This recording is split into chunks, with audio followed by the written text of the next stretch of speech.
Oke, baik. Nah, materi kita kali ini itu mengenai sequence dan collaboration. Tapi yang akan saya jelaskan hanya sequence karena Anda yang akan membuat sequence-nya. Collaboration itu kalau kita sudah buat sequence sebenarnya tidak beda jauh dengan sequence ya. Tapi kalau pakai rational rules, kalau sudah kita buat sequence diagram, itu sudah pencet F5B sudah keluar collaboration diagram. Makanya saya tidak begitu akan menjelaskan mengenai collaboration diagram. Oke, kita baca dulu konsepnya.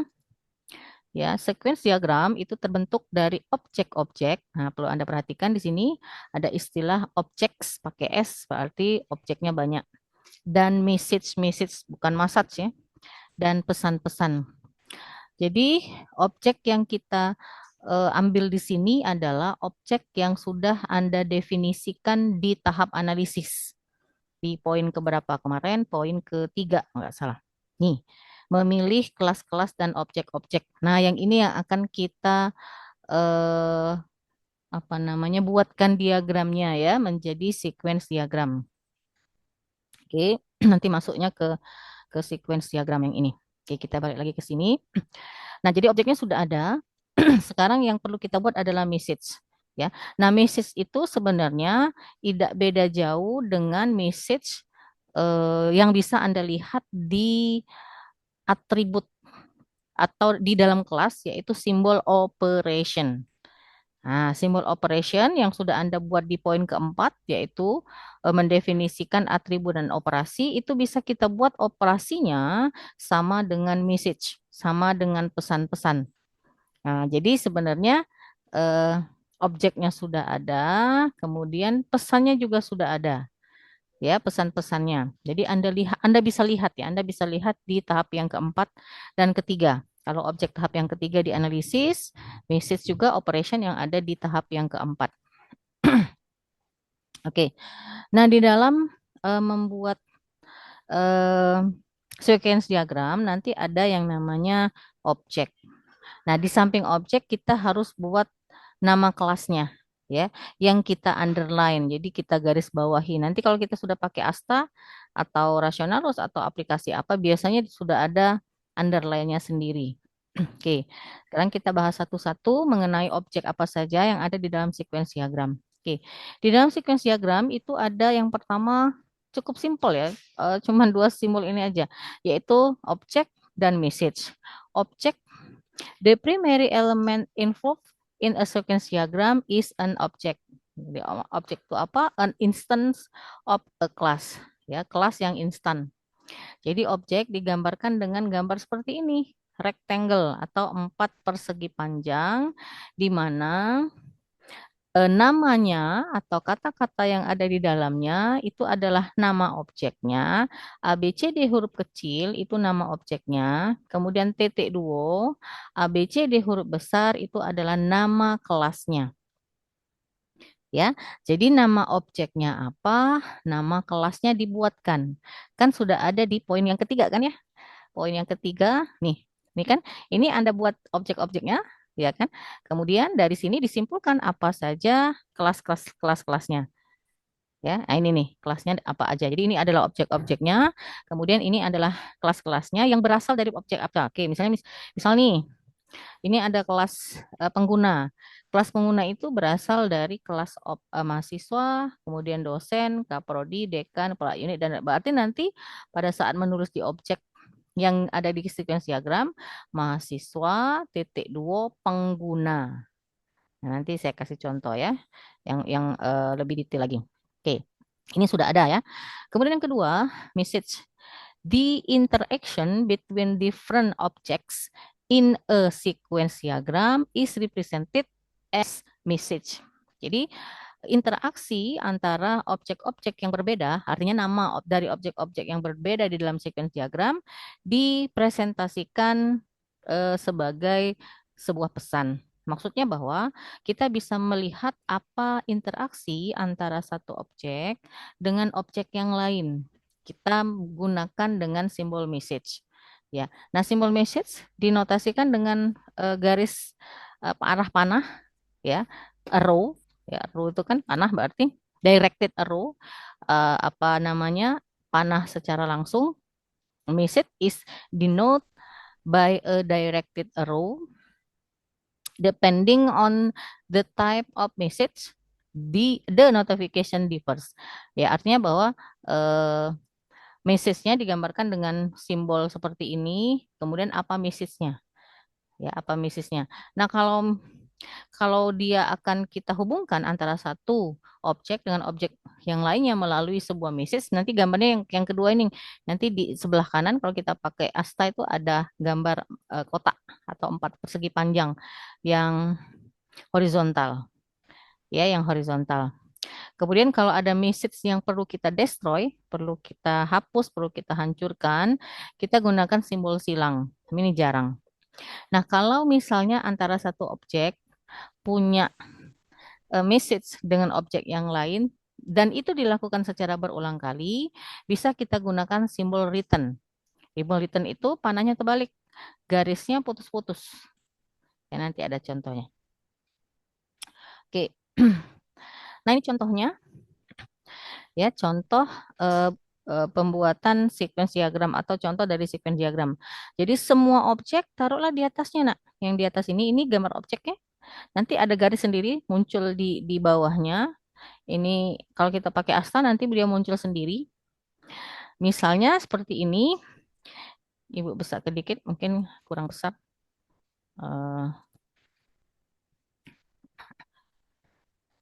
Nah, CMS user ini nama objeknya. Ya, CMS user ini adalah nama objeknya. TT2 user. User yang ini nama kelasnya. Jadi kalian buat apa nama objeknya, membentuk kelas apa dia. Nah, lihatnya di poin yang ketiga tadi, di analisis. Ya, kemudian kayak gini, objek yang kedua misalnya ada course admin, eh, titik dua, ini berarti nama objeknya, course administrator itu adalah nama kelasnya. Nah, ingat nama kelas diawali dengan huruf kapital, nama objek diawali dengan huruf kecil.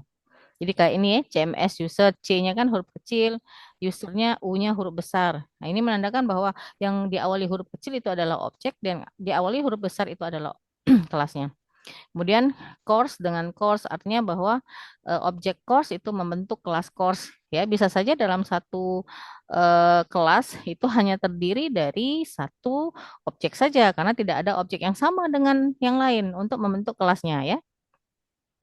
Topik nama objeknya T yang huruf besar itu adalah nama kelasnya, begitu juga dengan tutor, nama kelasnya juga tutor. Jadi buatlah semua yang kamu definisikan di tahap yang ketiga, objek-objeknya taruh di atas dan membentuk kelas apa dia. Ya. Nah, setelah kalian buat objek-objeknya tadi, buat apa message yang disampaikan antara satu objek dengan objek yang lain. Nah, kalian bisa lihat sebenarnya yang ini, message-message ini, ya, bukan yang return ya, bukan yang return, yang message-message ini, itu bisa Anda lihat di operation yang ada di tahap yang keempat, di analisis. Ya, di tahap yang keempat kan buat atribut dan operation. Ya, misalnya nih, antara eh, objek CMS user yang membentuk kelas user itu punya pesan kepada course administrator, ya, atau objeknya adalah course admin, pesannya apa? Manage course atau kelola mata kuliah. Titik duanya nanti membentuk sendiri dia, ya, kelola mata kuliah. Kemudian ada juga pesan yang disampaikan antara objek course admin atau kelas course administrator dengan course ya dengan objek dan kelas mata kuliah. Apa yang pesan yang disampaikan create course? Nah, artinya bahwa si objek ini itu akan menambah data mata kuliah. Nah, ini ya. Create ini nak bisa kalian lihat di kelas course operationnya. Jadi kalau yang bisa Anda lihat adalah yang ada di sini, Anda lihat yang ada di sini kelasnya. Jadi di kelas yang Anda rancang sebelumnya, operationnya apa-apa saja. Nah, nanti relasikan atau buat pesan yang tersampaikan antara satu objek dengan objek yang lain. Ya. Nah, mengapa dia ada simbol return di sini? Ini kan simbol return ya, simbol garis putus-putus, ini menandakan bahwa pesan untuk nambah mata kuliah bisa dilakukan berulang kali. Nah, misalnya ada mata kuliah baru, ya, kurikulumnya misalnya berubah, kemudian mata kuliah bertambah, maka bisa gunakan simbol return. Nah, yang simbol yang ada di simbol return, kata-katanya boleh kamu masukkan adalah primary key dari kelas course. Ya, dari kelas course. Oke. Kemudian begitu juga dengan topik, misalnya ada relasi antara objek course admin atau course administrator dengan topik, ya. Sama dia nambah topik. Yang akan menambahkan topiknya ya adalah course administrator gitu ya. Jadi create topik ini juga dilakukan berulang kali. Bisa saja objeknya bertambah, topiknya bertambah. Makanya ada simbol return di sini, ya. Nah, dan seterusnya. Nah, misalnya ada pesan yang disampaikan dari objek ini, course admin atau kelasnya course administrator dengan tutor, ya, dengan eh, objek tutornya. Nah, nah inilah yang akan Anda buat untuk poin yang ke berapa tadi? Ketiga di desain, yaitu di bawah activity ya, sequence diagram. Oke, contoh lain, kita langsung masuk ke Asta saja. Kalian buka file use case diagram kamu yang kemarin aja. Ya, kalau kan sudah ada kan filenya atau file dari activity diagram yang kemarin aja. Oke, kita tinggal Anda pilih di diagram, pilihnya itu adalah use case diagramnya. Nah ini, nah karena kita tadi sudah pilih sequence diagram, maka ini adalah simbol-simbolnya, nak. Simbol-simbolnya yang bisa kita pakai. Kayak misalnya kemarin apa yang contohin? Nah ini ya, nih misalnya nih, ini ya, kelola mata kuliah. Yang mengelola mata kuliahnya siapa? Pegawai UPT. Nah misalnya nih ada user atau ada aktor, pegawai UPT, mahasiswa, dosen, ya misalnya. Nah, pegawai UPT ini nanti misalnya membentuk kelas kelas user. Mahasiswa nanti membentuk kelasnya user. Dosen juga misalnya membentuk kelas user. Nah, boleh kalian buat seperti itu. Jadi kita buat, klik satu kali eh, live line-nya. Ya, ini menandakan dia adalah simbol apa namanya? Simbol objek ya. Apa tadi? Pegawai UPT. Oke, pegawai UPT yang pertama, yang kedua misalnya mahasiswa. Oh iya, kelasnya lupa Ibu. Mahasiswa nanti membentuk kelas user misalnya. Pegawai UPT-nya juga, oke. Pegawai UPT-nya misalnya nanti juga membentuk kelas user misalnya. Nah, makanya tadi ada simbol apa tadi ya? Simbol kelas. Kemudian dosen nanti juga membentuk kelas eh, user. Nah, misalnya ada kelas mata kuliah ya, kelas mata kuliah, misal kuliah. Nah, mata kuliah tadi kan apa tuh? Di KRS itu jadwal yang ada ya, taruhlah nama objeknya mata kuliah, nanti juga dia membentuk kelas mata kuliah. Misalnya seperti itu ya. Oke, kemudian apa lagi? Ada kelas misalnya nilai. Nah, nilai. Boleh kalian buat eh, apa tuh? Kartu hasil studi itu akan membentuk misalnya kelas nilai. Sebentar, akan membentuk kelas nilai misalnya ya. Dari poin ketiga, ya, ini adalah objeknya membentuk kelas apa, ini adalah objeknya membentuk kelas apa, dan seterusnya. Ya, oke. Nah sekarang yang akan misalnya mengcreate mata kuliah kan pegawai UPT tuh. Nah, berarti ada pesan yang tersampaikan atau ada message dari pegawai, lakukan drag and drop dari pegawai eh, UPT yang membentuk kelas user ke mata kuliah.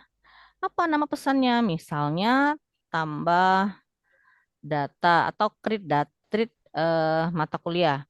Tambah mata kuliah.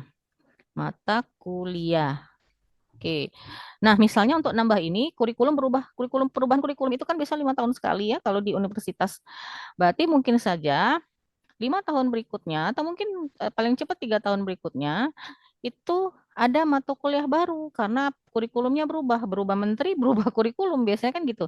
Nah, kita gunakan simbol return ya, reply message yang dari sini menuju ke sini. Nah, ya, kita buat apa ya kata-katanya, kode, bentar, kita tambahkan stereotype, kode misalnya kode mata kuliah. Oke, di sini. Nah, Eka ini dihapus saja. Nah, nggak mau dihapus ya nih. Hmm. Nah, artinya bahwa primary key dari mata kuliah itu kode mata kuliah. Siapa yang nambahkan? Si pegawai UPT yang nanti membentuk user. Misalnya ya, seperti itu. KRS-nya belum ada di sini ya, objeknya. Oke, kita tambahkan misalnya ada objek KRS, nanti dia membentuk misalnya kelas jadwal. Nah, oke. Kemudian eh, antara misalnya mahasiswa akan punya pesan dengan KRS karena dia yang akan masuk ya, berarti ada pesan yang tersampaikan mahasiswa kan? Nah, entry KRS. Nah, dilakukan berulang kali iya karena tiap semester kan kalian entry KRS baru, ya kan? Gunakan simbol reply message atau simbol return. Nah, apa misalnya primary key-nya? Add stereotype, apa biasanya kalau KRS baru nih tahun ajaran sama semester ya. Nah, boleh kalian buat sini tahun ajaran, koma semester. Biasanya kan primary key-nya itu kan primary key yang tidak boleh sama setiap kali kita inputkan. Nah, seperti itu ya. Nah, dosen ngapain? Oh, dosen ngentri nilai mahasiswa. Oke, boleh kita buat pesan dari message dari dosen user ini misalnya menuju ke nilai. Pesannya apa? Entry nilai mahasiswa, misalnya ya, entry nilai mahasiswa. Dilakukan berulang kali, iya, karena setiap semester si dosen mesti mengentrikan nilai si mahasiswa. Apa ininya, apa namanya, primary key-nya? Kalau nilai itu kurasa sama ya dengan eh, jadwal kuliah ya. Jadi masukkan tahun ajaran, tahun ajaran, semester, apalagi satu lagi, tahun ajaran, semester, kode mata kuliah. Kode mata kuliah. Nah, seperti itu ya. Kemudian antara misalnya mata kuliah dengan nilai, karena mata kuliah ini kan akan berada di KHS mahasiswa. Buat pesannya, buat yang mana dulu nih? Setelah ditambahkan, oh ya, ininya dulu ya. Nah, ini bentar lagi nah, habis pula. Berarti kita turun ke dulu yang ini. Sorry, gambarnya yang mesti diturunkan. Hmm. Berarti ada pesan yang disampaikan dari mata kuliah ke jadwal dulu ya, ke jadwal dulu. Berarti ada pesan dari sini menuju ke sini kan gitu. Nah, apa pesan yang tersampaikan mata kuliah ada di dalam jadwal kan gitu ya, masuk ke dalam jadwal. Jadi mata kuliahnya di-entry-kan di jadwal. Boleh kamu buat entry mata kuliah di dalam KRS mahasiswa. Hmm. Kalau memang ini dilakukan sering ya berulang kali, buat bawah-bawahnya. Jadi dia akan berada di turun turun turun dan turun. Tidak boleh, tidak bakal sejajar Yuna ya. Berarti nanti ada simbol return dari sini menuju ke sini. Sorry. Ada simbol return dari sini menuju ke sini. Pesan yang tersampaikan mata kuliah ke jadwal itu apa? Misalnya kode mata kuliah ya. Begitu juga dengan mata kuliah dengan nilai. Pasti ada pesan yang tersampaikan. Kita geser-geser baik. Dari sini menuju ke nilai. Kan gitu ya. Entry di KHS kan mata kuliah. Kemudian ininya primary key-nya apa? Kode mata kuliah. Nah, Bu geser dulu ke bawah ya biar biar bagus ininya gambarnya. Nah inilah use case diagram, sequence diagram dari yang yang use case diagram kita kemarin.